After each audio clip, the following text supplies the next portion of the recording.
지난주에 이어 시편 23편을 다시 묵상하면서 하나님의 음성을 듣도록 하겠습니다. 시인 다윗은 자신의 인생에 있어 가장 곤고한 시기에 신앙 고백을 담아 시편 23편을 노래했다 했습니다. 아들 압살롬에게 배반을 당해 예루살렘 보좌에서 밀려나면서 여호와는 나의 목자시니 내게 부족함이 없으리로다 믿음으로 선포하고 고백한 것입니다. 부족함이 없어서 부족함이 없다 했던 것이 아니었습니다. 모자람이 없어서 모자람이 없다 했던 것이 아니었습니다. 사무엘하 15장 30절에서 예루살렘 보좌에서 밀려나고 있는 당시의 형편을 잘 소개하고 있으니 다윗이 감람산길로 올라갈 때에 그의 머리를 그가 가리고 맨발로 울며 가고 그와 함께 가는 모든 백성들도 각각 자기의 머리를 가리고 울며 올라가니라 했습니다. 많은 사람들에게 배반을 당한 가운데 내일 먹을 양식도 없이 신발도 신지 못하고 머리에 수건을 뒤집어 쓰고 울면서 밀려나고 있는데 입으로는 부족함이 없다고 고백하고 있는 것입니다. 다윗이 절박한 환경에서 부족함이 없다 신앙 고백을 담아 고백할 수 있었던 이유가 무엇이었습니까? 하나는 하나님을 여호와 하나님으로 믿었기 때문입니다. 성경에서 많은 하나님의 이름이 있는 중에 특별히 여호와 하나님으로 강조되는 경우는 언약의 하나님, 약속의 하나님으로 강조되는 경우라 말씀을 드렸습니다. 다윗은 예루살렘 보좌에 밀려나 모든 것을 잃어버린 가운데 부족함이 없다 고백할 수 있었던 이유는 무너진 환경, 절박한 환경에서 언젠가 하나님이 자신에게 주셨던 약속의 말씀, 언약의 말씀, 나와 내 집이 무엇인가인데 이렇게 귀한 언약을 주시나이까 감격하며 받았던 말씀을 가슴에 품고 그 말씀에 의지하여 자신을 표현하고 있었던 것입니다. 무엇입니까? 크게 하면 합시다. 결국은 말씀대로 될 것이라 믿었던 것입니다. 결국은 말씀대로 될 것이라. 지금의 환경이 내 인생을 결정하는 것이 아니라 말씀이 내 인생을 결정할 것이라 믿어버리고 그 말씀에 의지해서 선포했던 것입니다. 가능성을 가지고 말했던 것이 아닙니다. 말씀을 근거로 해서 부족함이 없다라고 고백한 것입니다. 다윗이 부족함이 없다 고백할 수 있었던 또 하나의 이유는 인도하시는 하나님에 대한 확신입니다. 그가 나를 푸른 풀밭에 누이시며 쉴 만한 물가로 인도하시는도다. 다윗은 지금 아들 압살롬에게 배반을 당하여 예루살렘 보좌에서 밀려나는 절박함 가운데서도 자신을 힘들게 한 압살롬을 이야기하는 것이 아니라 하나님의 인도를 바라고 있는 것입니다. 지금 쫓겨나고 있지만 어쩌면 도망자의 모습이지만 놀랍게 그는 압살롬도 이야기하지 않았지만 지금 쫓겨나는 모습을 쫓겨나는 모습으로 말하는 것이 아니라 하나님의 인도를 바라고 있는 것입니다. 하나님의 역사하심을 고백하고 있는 것입니다. 합력하여 선을 이루시는 하나님의 인도를 고백하니 나를 힘들게 하고 나를 억울하게 하는 사람에게 매이는 것이 아니라 나를 회복시켜 주실 하나님을 붙들고 씨름하는 영성입니다. 이러한 영성 가운데 요셉은 노예의 삶을 10년이나 살았지만 그의 삶을 형통으로 만들어냈습니다. 한 여인의 유혹과 모함으로 억울한 감옥 생활을 3년이나 했지만 감옥 안에서 신세 타령을 하며 내가 감옥에서 나가면 원수를 갚을 거야, 그 울타리 안에서 시간을 허비한 것이 아니라 그럼에도 불구하고 그 억울한 감옥 생활마저 형통의 삶으로 만들어냈습니다.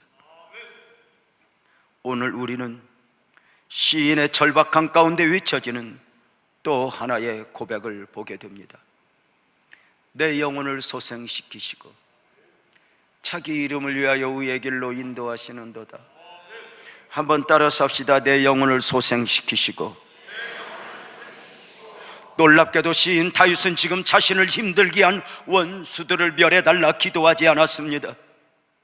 무엇보다 다윗은 절박한 환경 가운데서 환경을 회복시켜달라 기다리지 않았습니다. 내 영혼을 소생시키시고 였으니 영혼의 소성함을 위해 기도하고 있었던 것입니다. 예루살렘 보좌에서 밀려나고 있는 오늘이라는 현실 가운데 육적 시각으로가 아니라 영적 시각으로 보고 있는 것입니다. 시인 다윗이 철저하게 영혼 중심의 사람, 영적인 사람이었음을 알게 하는 고백입니다.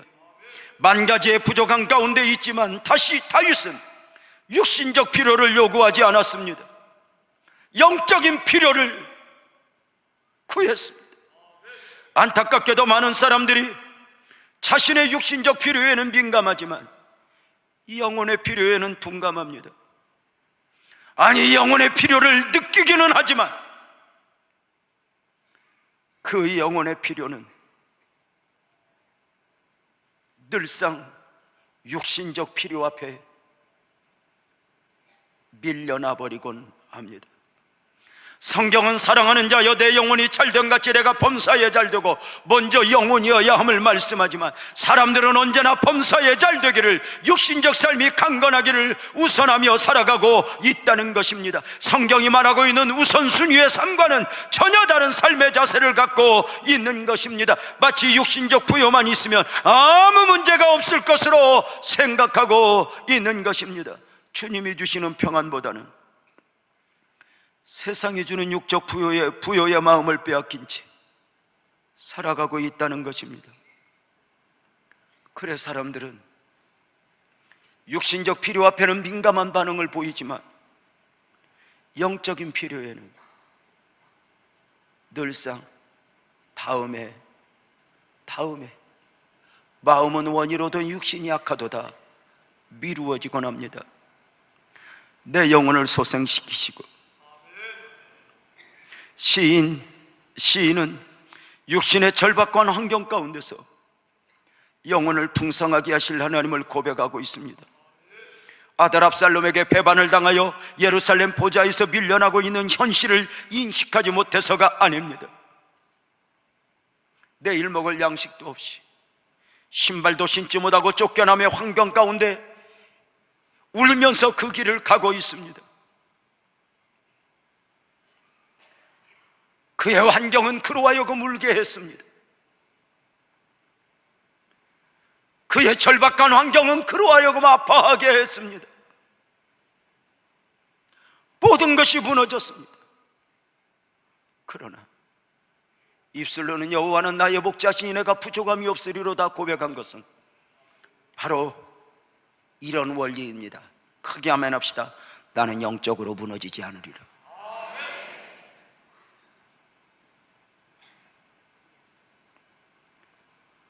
영적으로 무너지지 않는 사람의 특징이 무엇인 줄 아십니까? 그 입술을 지키는 것입니다. 왜 사람들은 금은부화를 욕심내며 육신의 문제에 우선하며 살아가는 것입니까? 영혼의 암병에 걸린 것을 모르기 때문입니다. 사람들은 자신이 죄와 사망에 갇혀 살아가고 있다는 것을 모른다는 것입니다. 자신의 의지로 자기가 원하는 대로 살아가는 것 같지만 실제로는 사탄에 이끌고 있는 사탄의 인도라는 것을 모르는 것입니다. 구원받은 나는 지금 영적으로 살아가고 있는가 아니면 육신적 사람으로 살아가고 있는가 스스로 질문하여 자문자답해 보시기 바랍니다. 사람의 몸을 입고 오시어 선한 목자가 되어주신 하나님, 그 하나님의 진정한 관심은 어디에 있겠습니까? 육신적 필요이겠습니까? 영적인 필요이겠습니까? 만약에 인간의 문제가 육신적 필요만의 문제라면 하나님이 사람이 되셔야 할 이유가 없습니다. 사람으로 오신 예수님이 십자가에 못 박혀 죽으셔야 할 이유도 없습니다. 왜냐하면 죽지 않아도 육신적 문제는 다 해결해 주실 수 있었기 때문입니다. 육신만의 문제라면 하나님이 사람이 되셔야 할 이유도 없습니다. 천사들을 통해서 그 모든 문제를 해결해 주실 수 있었기 때문입니다. 하나님이 사람이 되셔야 했던 이유가 무엇입니까? 사람이 되신 예수님이 십자가에 죽으셔야 했던 이유가 무엇입니까? 크게 하면 합시다. 영혼의 문제입니다. 사랑하는 성도 여러분, 저와 여러분을 향한 하나님의 목마름은 무엇일까요? 하나님을 향한 저와 여러분의 목마름은 무엇이어야 하겠습니까? 영혼의 필요, 영적인 필요입니다. 사랑하는 성도님들은 여러분 안에서, 여러분의 삶에서 영적인 필요들을 인식하십니까? 영적인 필요와 육적인 필요의 차이가 있습니다. 육적인 필요는 필요에 의해서 필요를 인식하게 되는 것입니다.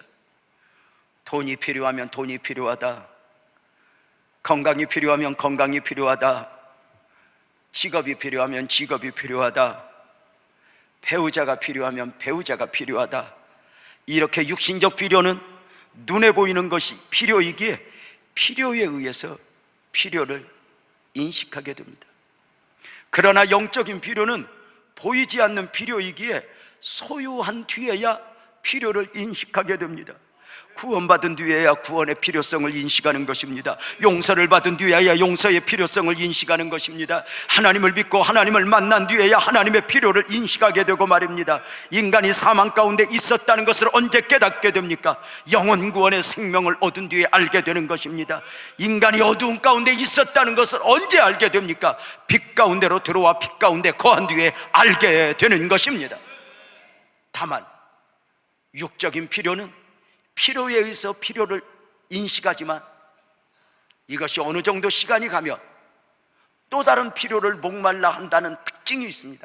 왜냐하면 인간은 기본적으로 처음 만들어 창조될 때부터 육신적 필요를 채워 만족할 수 있는 존재가 절대로 아니기 때문입니다. 육신적 필요는 아무리 좋은 것이라도 가져본 뒤에 길게 가면 6개월 정도 지나면 유효기간이 끝납니다. 다 그거 별거 없어집니다. 가장 곁에 있어주면 좋을 것 같은 배우자도 마찬가지입니다. 처음에 만났으면 하나 만나려고 유치원 때부터 찾아다니다가 만났지만 막상 만나서 살아보면 내가 이 골짜기를 왜 들어왔나 싶은 게 인생입니다. 제가 아는 사람 중에 하나가 결혼을 늦게까지 안 했습니다. 매주 토요일이면 전화가 옵니다. 30분에서 1시간씩 통화를 합니다. 끊자, 그만, 나 설교 준비해야 한다. 끊자. 그러면 목사님은 사모님하고 함께 있으니까 외롭지 않지? 나는 외롭단 말이야. 대화 좀 해. 알았어.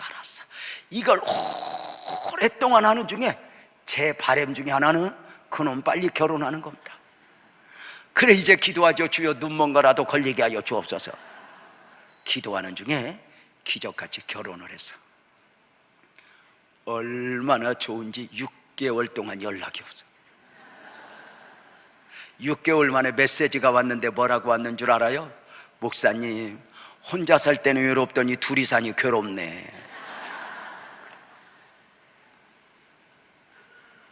이게 육적인 필요의 특징. 그래서 육적인 필요는 우선의 필요라고 그래요. 영적인 필요는 보이지 않는 필요이지만 이것을 영원한 필요라고 그래요. 무엇을 우선해야 하겠습니까?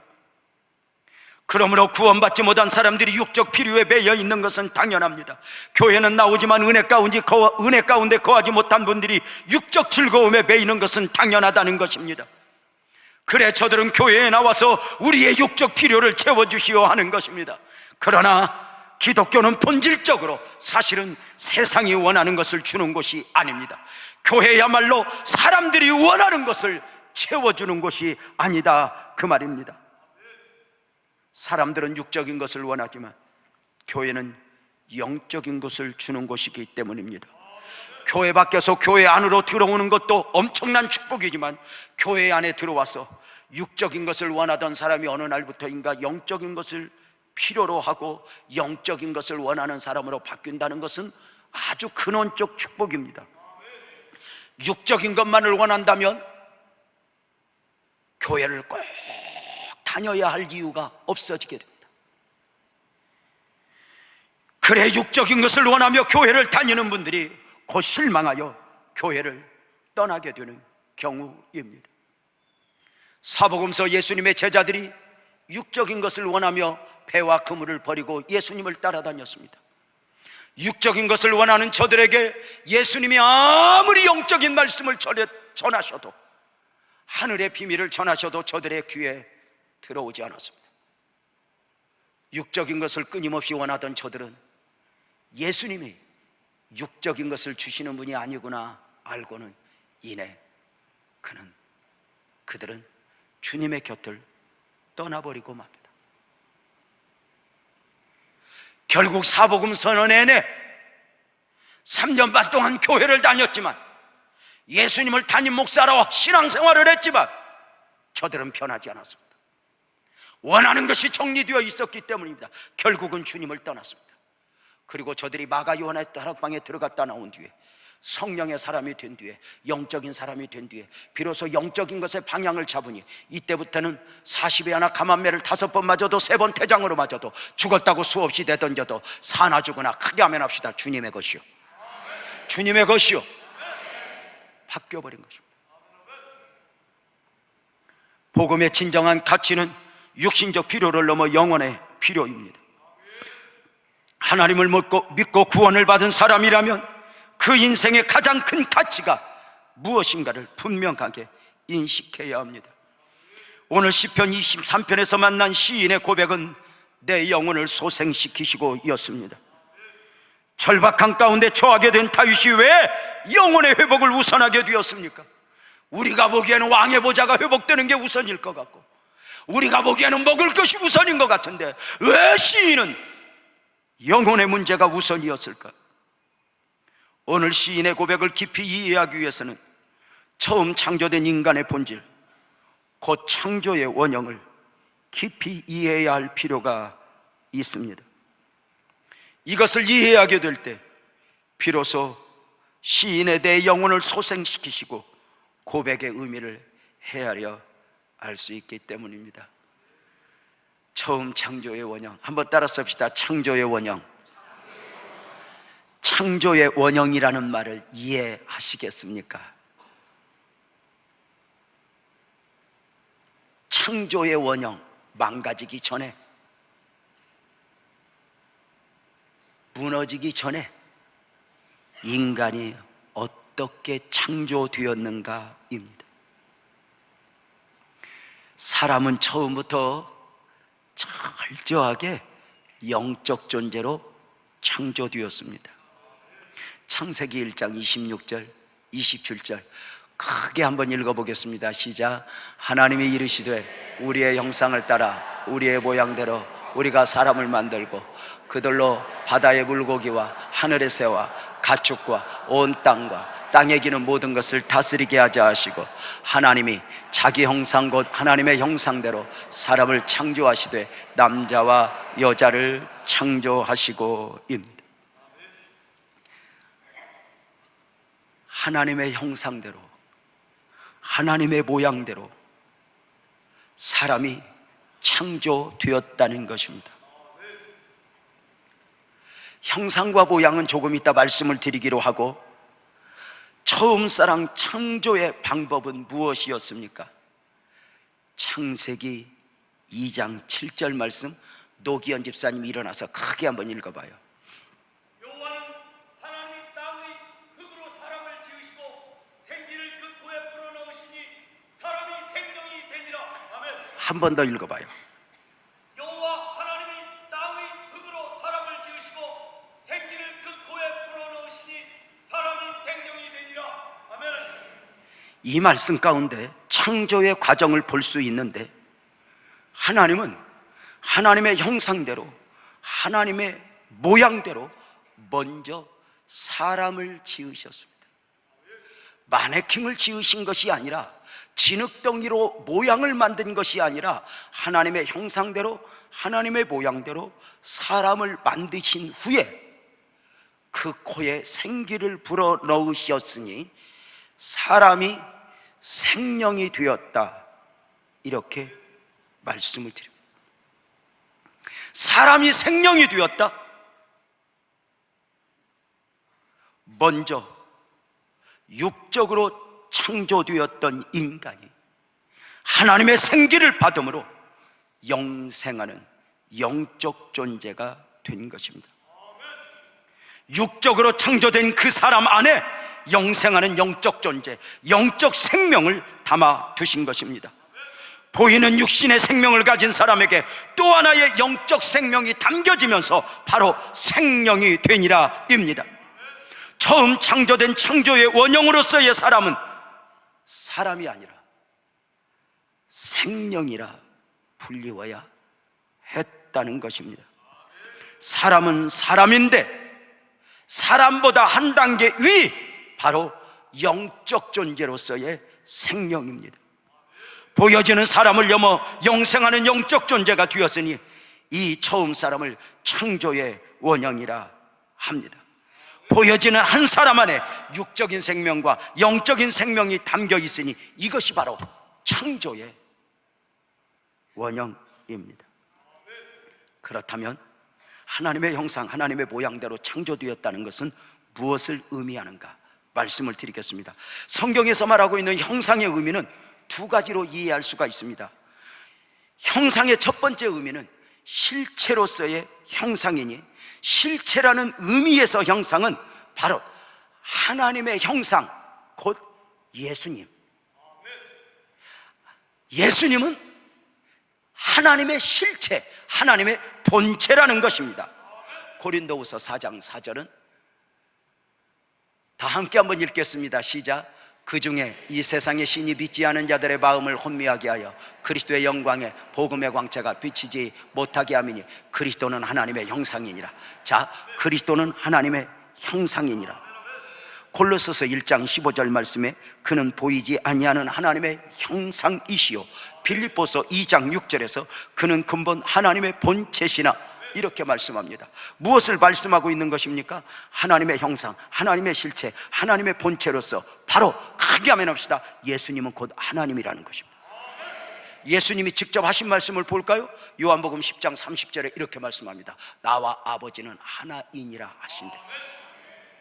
요한복음 8장 19절에서는 이렇게 말씀하십니다. 이에 그들이 묻되 내 아버지가 어디 있느냐? 예수께서 대답하시되 너희는 나를 알지 못하고 내 아버지도 알지 못하는도다. 아멘 합시다. 나를 알았더라면 내 아버지도 알았으리라. 요한복음 13장 20절에서는 이렇게 말합니다. 내 진실로 진실로 너희에게 이르노니 내가 보낸 자를 영접하는 자는 나를 영접하는 것이요 나를 영접하는 자는 나를 보내신 이를 영접하는 것이니라. 바로 예수님은 하나님의 형상이니 바로 실체라는 의미가 있다, 그 말입니다. 부활하신 주님을 만난 제자 도마의 고백이 무엇입니까? 도마가 대답하여 이르되 나의 주님이시여 나의 하나님이시니이다. 예수 안에서 하나님을 만난 것이니 아멘 합시다. 도마의 눈이 열린 것입니다. 그러므로 형상의 의미는 예수님이 실체로서의 하나님의 형상이라는 것입니다. 형상의 두 번째 의미는 모양이라는 의미가 있습니다. 모양. 그래서 출애굽 20장 4절에 끝에 보면 땅 아래 풀 속에 있는 어떤 것의 형상도 만들지 말며 이렇게 말하고 있고, 출애굽기 25장 34절에 등잔 때 줄기에는 살굽고 정상의 잔대과 꽃받침과 꽃이 있게 하고 성막의 도구를 만들면서 이런 형상으로 만들어라, 이런 형상으로 만들어라, 이렇게 말씀하실 때 이 말씀들은 바로 형상은 바로 실체의 의미가 아니라 모양의 의미입니다.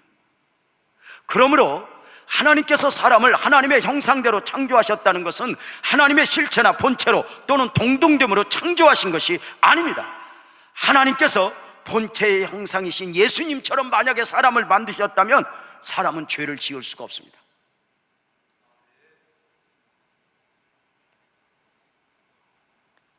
사람을 하나님의 형상대로 창조하셨다는 것은 바로 하나님의 형상의 모양으로 만드셨다는 것입니다. 그래서 창세기 1장 26절에 하나님이 이르시되 우리의 형상을 따라 우리의 모양대로 우리가 사람을 만들고, 하나님이 이르시되 우리의 형상을 따라 우리의 모양대로 우리가 사람을 만들고 입니다. 우리의 모양대로. 자 보십시오. 내 몸의 모양으로 옷을 만드는 것은 내 몸을 넣기 위함입니다. 내 손의 모양으로 장갑을 만드는 것은 내 손을 담기 위함입니다. 내 발의 모양으로 신발을 만드는 것은 바로 내 발을, 말이 틀린 것 같아, 담기 위함입니다. 하나님이 하나님의 형상이신 예수님의 모양대로 사람을 창조하신 이유가 무엇이겠습니까? 크게 아멘합시다. 창조된 사람 안에 예수 그리스도를 담기 위해서입니다. 영이신 하나님이 사람을 영적 존재로 창조하시어 그 사람 안에 거하기를 원하셨다는 것입니다. 하나님이 사람 안에 거하시는 원리가 바로 예수 안에서입니다. 그래서 고린도후서 4장 7절 말씀은 우리를 그릇으로 표현했으니 우리가 이 보배를 질그릇에 가졌으니 입니다. 고린도전서 3장 16절 말씀을 보겠습니다. 너희가 하나님의 성전인 것과 하나님의 성령이 너희 안에 계시는 것을 알지 못하느냐? 다시 말씀을 드리면 사람을 생명, 영적 존재로 창조하신 것은 하나님께서 예수 그리스도로 말미암아 우리를 성전 삼고 우리 안에 거하시기 위해 하나님의 모양대로 사람을 창조하셨다는 것입니다. 아멘 합시다. 너희가 내 안에, 내가 너희 안에. 영이신 하나님이 처음 사람을 창조하실 때에 영적 존재로 창조하셨으니 바로 생명이라 했습니다.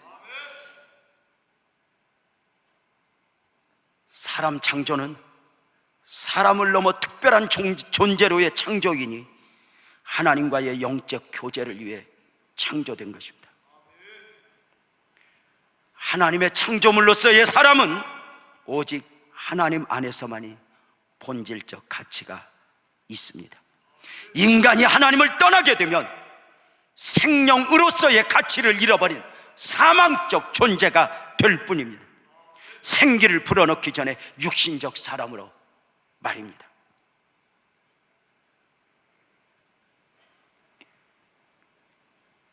식물은 땅에 심겨져 살도록 창조되었습니다. 동물은 환경에 적응하며 살도록 창조되었습니다. 사람이 영적 존재로 창조되었으면 크게 아멘 합시다. 하나님 안에서, 하나님과 더불어, 하나님과 함께 살도록 창조되었습니다. 이것이 바로 영적 존재, 생명으로서의 사람입니다. 이제 이렇게 말씀을 드리면 이해할 수 있겠습니까? 옆에 사람한테 이렇게 한번 해봐요. 당신은 사람이 아닙니다. 시작. 이렇게 말하고도 지금 웃는데 이 부분이 여러분에게 아주 아름답게 이해될 뿐만 아니라 이 말씀이 큰 능력으로 여러분 안에 안겨지기를 주님의 이름으로 축복합니다. 당신은 사람이 아닙니다. 그렇습니다. 사람은 사람이 아닙니다. 무엇입니까? 처음 창조의 원형은 사람을 넘어 생명입니다. 영적 존재, 영원히 사는 영적 존재로 창조되었다는 것입니다. 이때부터는 하나님 없이는 안 되는 것입니다. 영적인 존재로 창조되었기에 영적인 필요를 인식하며 살아야 하는 것입니다. 여러분, 사람이 영적인 필요를 인식하며 살아간다는 것이요, 얼마나 큰 축복인 줄 아십니까? 기도해야 돼, 예배 드려야 돼, 이런 영적인 필요를 인식하며 산다는 것이요, 얼마나 큰 축복인 줄 아세요? 그런데 문제가 생겼습니다. 어느 날 생명으로서의 사람이, 영적 존재로서의 사람이, 육신의 사람이 되어버렸으니 창조의 원형이 깨져버린 것입니다. 깨어진 창조의 원형이죠. 생명으로서의 사람이 하나님이 금하셨던 선악과를 먹고 죄와 사망의 존재가 되어버린 것입니다. 정령 죽으리라 경고하셨던 대로 죽어버린 존재, 사망적 존재가 되어버린 것입니다. 처음 사람 아담이 죽었다, 선악과를 먹고 죽었다, 이것이 이해가 되겠습니까? 이 부분이 이해가 된다면 이것은 여러분 엄청난 축복입니다. 아담이 살아있지만, 살아 걸어가고 있지만 너는 정령 죽으리라 말씀하셨던 대로 죽었다, 이 부분을 이해가 되는가? 바로 이 생명이라고 하는 이 단어, 이 이름을 이해하지 못하고는 죽었다 깨어나도 이해할 수 없는 부분입니다. 하나님께서는 사람을 생명, 영적 생명을 넣어주어 생명이 되게 하셨습니다. 그러므로 사람은, 창조의 원형은 처음부터 한 사람 안에 육적인 생명과 영적인 생명이 있는 것입니다. 너 선악과 먹으면 정령 죽으리라, 이 부분이 이해가 되는가? 죽음에는 세 가지가 있습니다. 하나는 육적 죽음이니 인생이 70, 80, 90을 살다가 죽게 되는 육체적 죽음이 있습니다. 그 다음은 영적 죽음이니 하나님과의 단절로 생명으로서의 생명을 잃어버리게 되는 것입니다. 땅에 심겨져야 될 식물이 이렇게 잘려 뽑혀져 있으면 우선은 살아있는 것 같지만 살아있는 것이 아니게 되는 것과 똑같습니다. 동물이 환경에 적응하지 못하면 살아있는 것 같지만 산 것이 아니게 되는 경우와 마찬가지입니다. 사람이 하나님에게 심겨져 하나님과 더불어야 될, 살아야 될 인생이, 그렇게 만들어진 인생이 하나님과 단절되었다, 살아있어도 산 것이 아니게 되니 이것이 바로 또 하나의 죽음입니다. 그리고 마지막 영원한 죽음이니 바로 구원의 은혜를 받지 못하고 죽은 사람들이 가게 되는 지옥으로의 사망입니다. 사람이 죽어 지옥에 가는 것을 영원한 죽음이라고 말하는 것입니다. 그렇다면 선악과를 먹고서 죽게 된 죽음은 어떤 죽음이겠습니까? 생명으로서의 죽음이니 바로 하나님과의 단절입니다. 보이는 육체적 생명 외에 보이지 않는 영적 존재로서의 생명을 잃어버린 것입니다. 여러분 보세요, 영적인 것은 잃어버려도 그 잃어버린 것이 손에 잡히지 않습니다. 육적인 것은 잃어버리면 금방 알게 됩니다. 여러분은 무엇인가 잃어버려 본 적 있어요? 제가 한 번은 목욕탕에서 샤워를 하고 옷장에서 옷을 꺼내 입는데 느낌이 이상해요. 지갑이 있나? 만져봤더니요, 지갑이 그대로 있더라고요. 몰랐어요. 며칠 있다가 어떤 목사님 만나서 맛있는 거 사드리겠다고 식당에 가서 밥을 먹고 나와서 지갑을 탁 꺼냈는데 카드가 없어요. 세상에, 이 지혜로운 도둑님이 돈은 안 꺼내가고 카드만 꺼내간 거예요. 앞으로 혹시 직업을 바꾸실 분들은 그 부분을 잘 참고하시면 좋을 것입니다. 빨리 카드사에 전화를 했더니 벌써 480만 원을 긁었더라고요. 깜짝 놀랐어요. 나는 생전 우리 아내 보석도 못 사줬는데 그놈이 왜 남의 카드 갖고 집 안으로 보석을 사다 줘? 여러분 보세요, 육적인 것은 잃어버리면 보이지만 영적인 것은 잃어버리면 보이지 않습니다. 아담이 너 정령 죽으리라 말씀하셨을 때 이 죽음은 바로 영적인 죽음입니다. 육적인 죽음을 말하지 않습니다. 선악과를 먹을 때 하나님께서 너 먹으면 죽는다 하셨습니다. 마귀는 죽지 않는다 했습니다. 무엇을 말하는 것입니까? 하나님은 너 죽으리라 하셨을 때는 영적인 생명을 말씀하신 것이고, 마귀가 너 안 죽어 할 때는 육적인 생명을 말한 것입니다. 그래서 태초이로부터 지금까지 언제나 우리를 향한 하나님의 마음과 마귀와 다릅니다. 하나님은 언제나 영적으로 말씀하십니다. 너는 영부터 살아야 된다, 영적으로 회복되어야 된다, 너는 기도해야 된다, 너는 예배해야 된다, 이렇게 말씀하시지만 마귀는 예배고 뭐고 먹고부터 살아야 된다, 이렇게 언제나 육적으로 접근합니다. 사랑하는 여러분, 사망적 존재가 된 이 사람이 다시 살아나는 것, 이것을 바로 거듭남, 본 어게인이라고 합니다. 참 생명 되신 예수 그리스도를 영접하고 다시 태어나는 것입니다. 예수님을 영접하고 신앙생활을 하는 것은 단순히 윤리적으로 착해지는 것을 말하지 않습니다. 아담 안에서 잃어버렸던 영적 생명을 회복하는 것으로 새로운 생명을 얻는 것입니다. 처음 하나님께서 창조하셨던 창조의 원형으로의 회복입니다. 눈에 보이는 육체적 생명 위에 눈에 보이지 않는 영적인 생명을 소유하게 되는 것입니다. 그러므로 예수 그리스도를 영접한 그리스도인과 세상에 속한 세상 사람들이 본질적으로 다른 게 있습니다. 세상에 속한 사람이 한 생명의 소유자라면 그리스도인은 두 생명의 소유자가 되는 것입니다. 예수 그리스도를 영접하면서 얻어지는 생명의 축복입니다. 그래, 거듭난 사람은 창조하셨던 생명, 그 창조의 원형으로의 회복된 것이니 바로 두 생명의 소유자인 것입니다. 정리하겠습니다. 세상 사람들은 생명이 몇 개요? 하나. 우리는 거듭난 사람은 둘. 이 부분이 자연스럽게 받아들여지면, 아하, 듣고 보니 이것이 맞아, 그리고 깨달아지면 여러분이 구원받은 사람이고, 전혀 이해가 안 되고 저 목사님이 지금 오늘 뭐라고 시부렁거리는 거가, 그러면 여러분은 아직 이 영적인 진리를 제대로 이해하지 못하고 있다, 이렇게 하면 아마 정답일 것입니다. 자, 요한일서 5장 11절 12절인데요 11절 말씀 우리 한번 읽어보겠습니다. 시작. 또 증거는 이것이니 하나님이 우리에게 영생을 주신 것과 이 생명이 그의 아들. 자, 하나님이 우리에게 무엇을 주셨어요? 다시요, 무엇을? 신기하죠? 영생을 거꾸로 하면 뭐예요? 영생을 주신 것과 잃어버렸던 생명을 주셨는데 이 생명이 어디에 있다? 그의 아들 안에 있는 것이라, 이렇게 말합니다. 생명이 영적인 생명입니다. 자, 12절 말씀 다 함께 한번 읽겠습니다. 시작. 아들이 있는 자에게는 생명이 있고 하나님의 아들이 없는 자에게는 생명이 없느니라.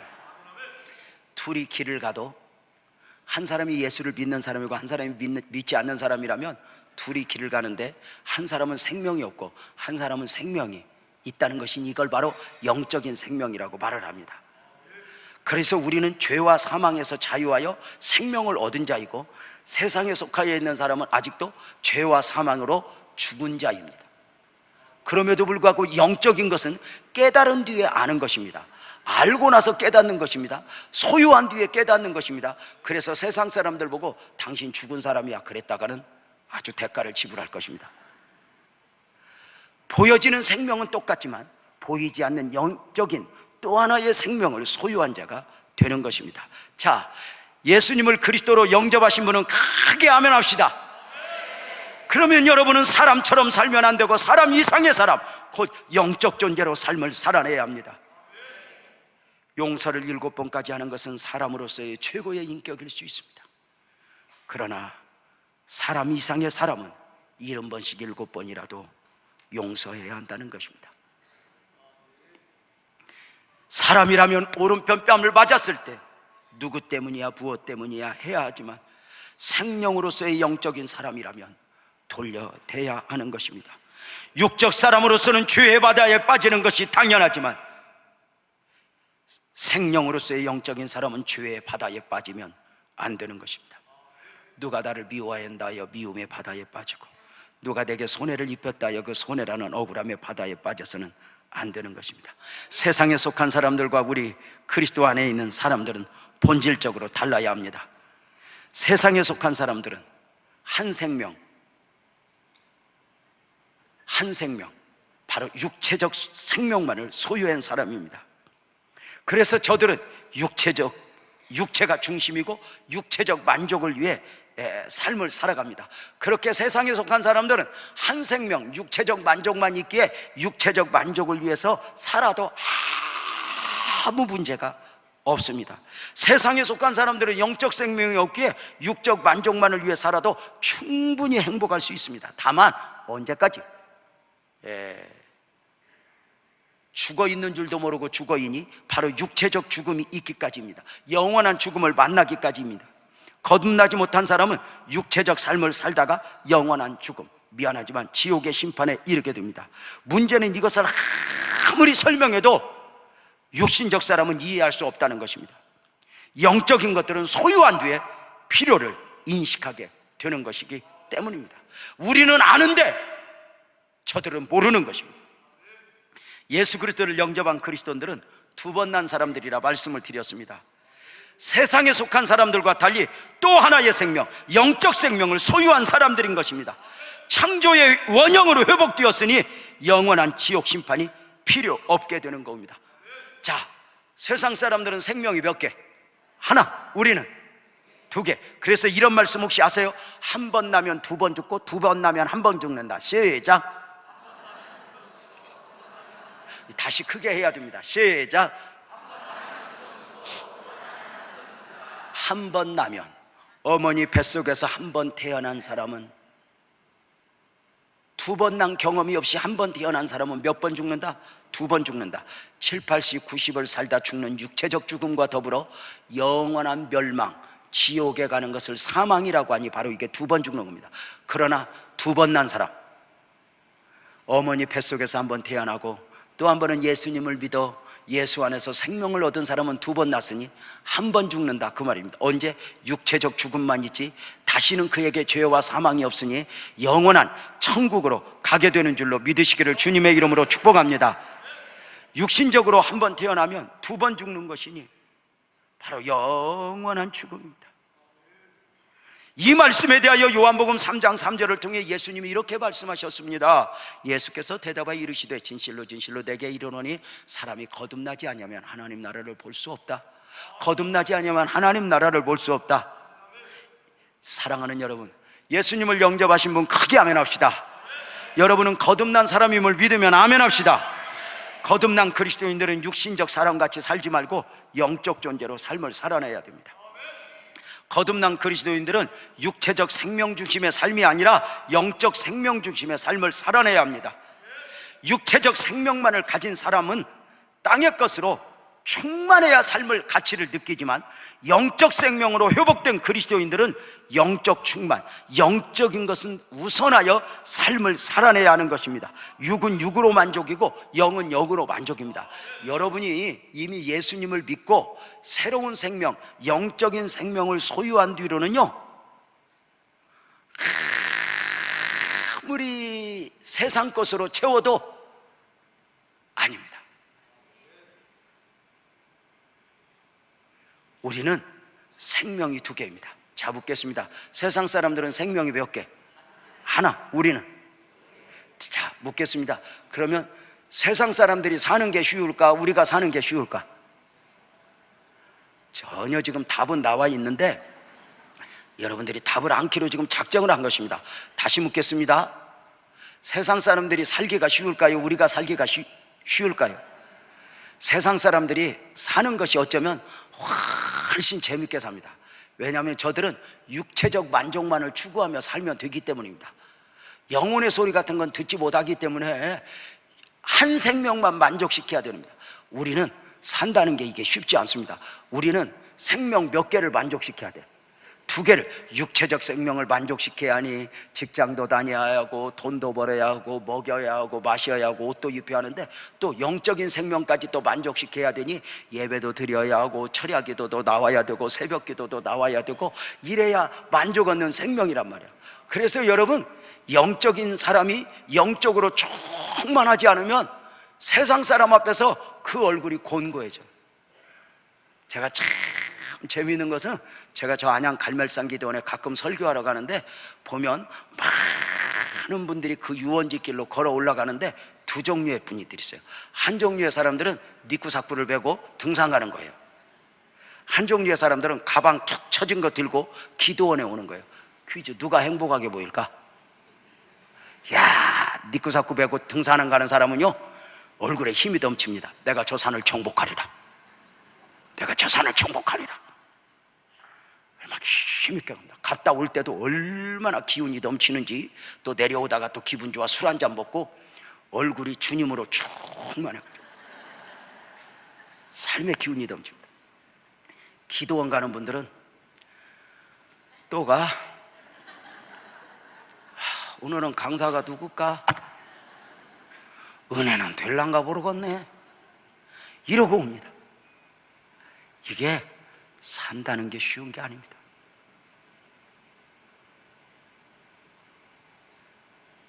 그럼에도 불구하고 여러분은 누구여야 합니까? 여러분은 어떤 삶을 살아야 합니까? 세상은 구원받은 여러분들을 수단과 방법을 가리지 않고 끌고 가려 할 것입니다.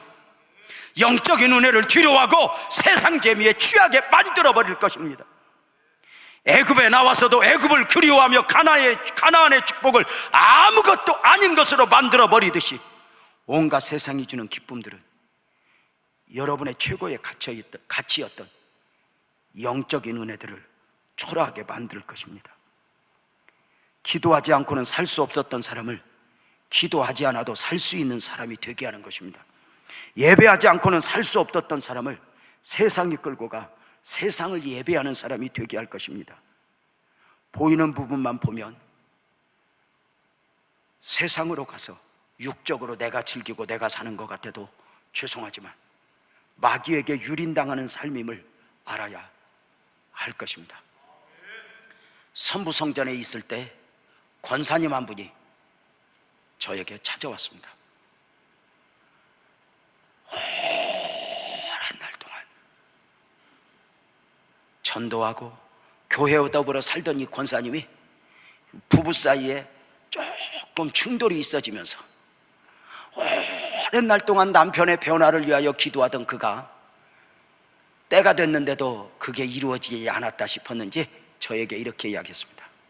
목사님, 나 권사 방학 좀 할라요. 왜요? 그랬더니 나 너무 예수 오래 믿었는데 나 좀 도와주시오. 나가서 살고 싶은 대로 한번 막 살아보고 올 테니까 목사님 나 좀 도와주시오. 안 될 텐데. 하지만 이미 결정을 내고 온 권사님을 놓아줄 수밖에 없었어요. 권사님이 6개월 동안 교회에 나오지 않았어요. 가끔 나오기는 했지만 6개월 동안 교회에 나오지 않는 권사님, 제가 6개월 만에 신방을 갔더니, 자 묻겠습니다. 권사님 얼굴이 아주 다 죽어갔을까 아니면 꽃이 피었을까? 꽃이 피었습니다. 저는 그분이 예배당 나올 때 그 얼굴을 본 적이 없습니다. 얼굴에 생기가 넘치는데, 이야,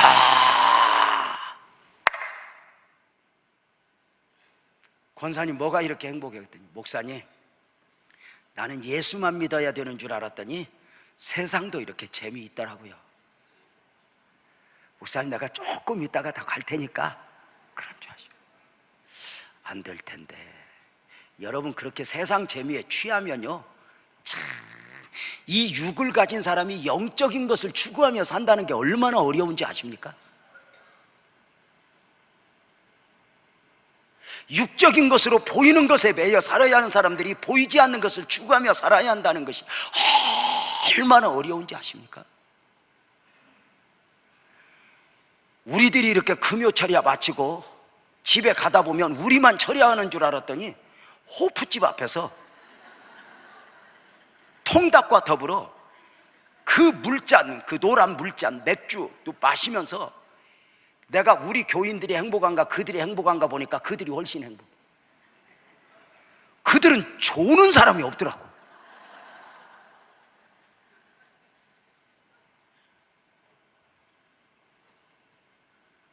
여러분, 육적인 만족이 얼마나 매력적인 줄 아세요?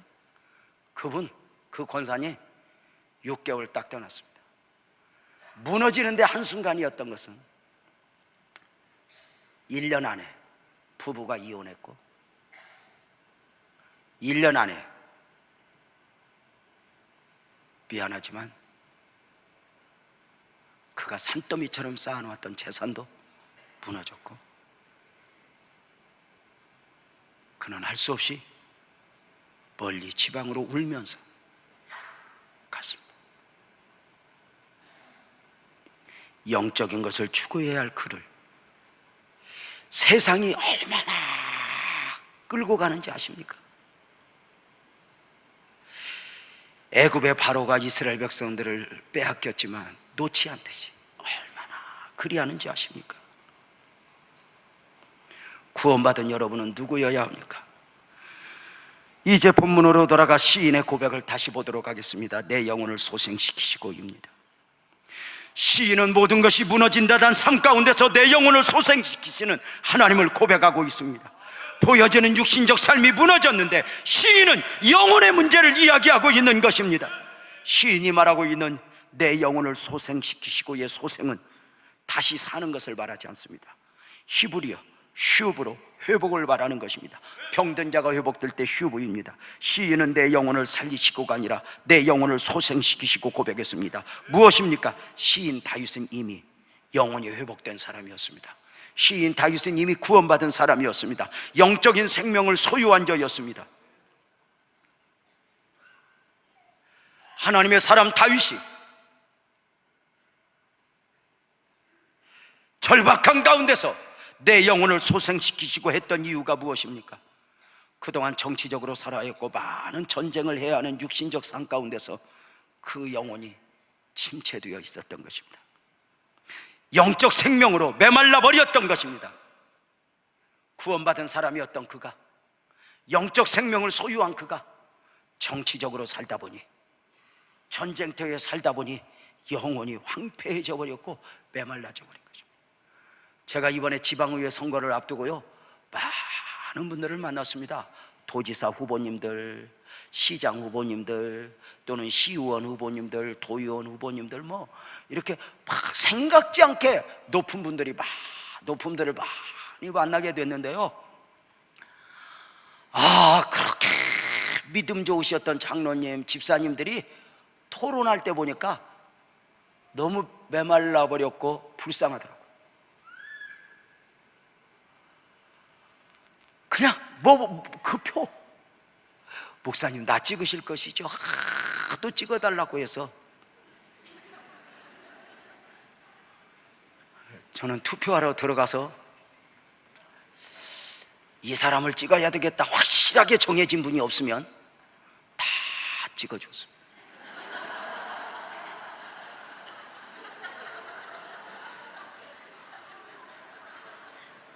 그리고 그분들이 목사님 나 찍었죠? 아멘. 아멘. 여러분 보고 그리하라는 게 아닙니다. 분명하게 이 사람이야, 아니면 제 견해는 기권하는 것도 또 하나의 권한이라고 생각합니다. 누군지 모르는데 소위 옛날식으로 눈감 땡감해서 탁 찍는 게 아니고 누군지 모르면 한 번쯤 심각하게 고려해보는 것도 중요하지 않나 생각을 해보는 겁니다. 그래서 제 주변에 있는 모든 분들은 나로 하여금 전부 자기 찍은 줄 압니다. 자, 무엇을 말합니까? 잘 보세요. 다윗이 정치적으로 전쟁터에 전쟁만 살다 보니까 기도에서 멀어졌어. 예배에서 멀어졌어.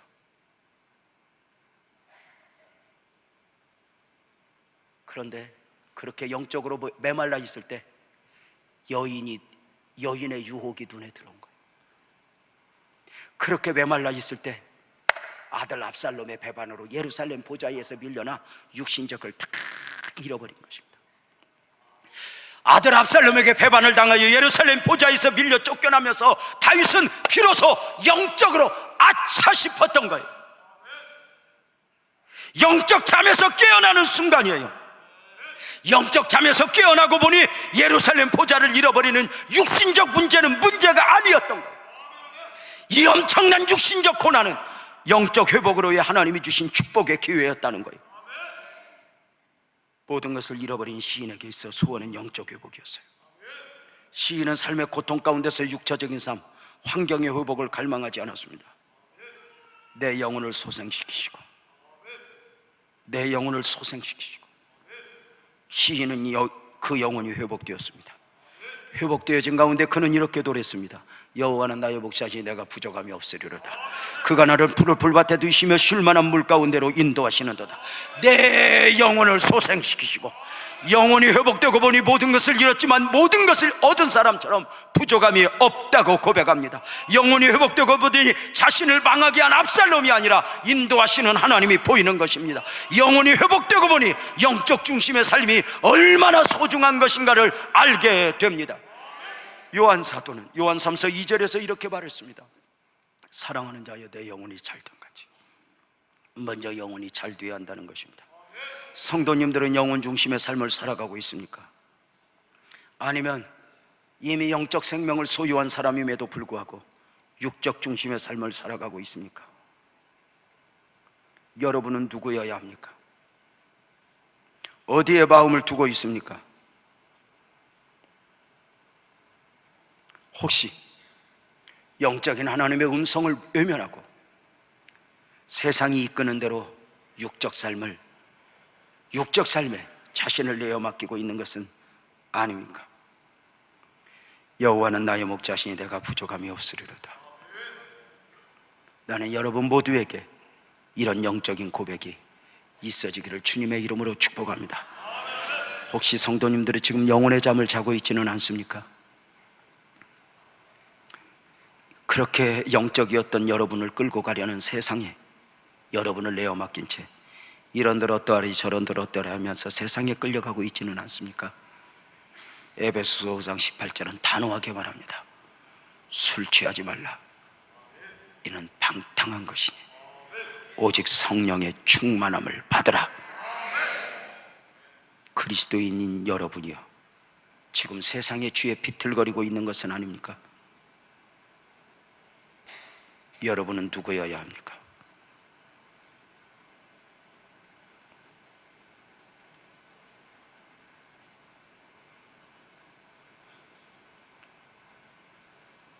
오늘 또 하나님께서 여러분 각자에게 요구하시는 바가 있을 것입니다. 세상도 여러분을 포기하지 않지만 주님도 여러분을 포기하지 않을 것입니다. 끊임없이 여러분 안에서 여러분이 누구여야 하는가, 영적 생명을 소유한 자로서의 삶을 엮어가는 복된 은혜가 있기를 주님의 이름으로 축복합니다. 기도하겠습니다. 하나님 아버지,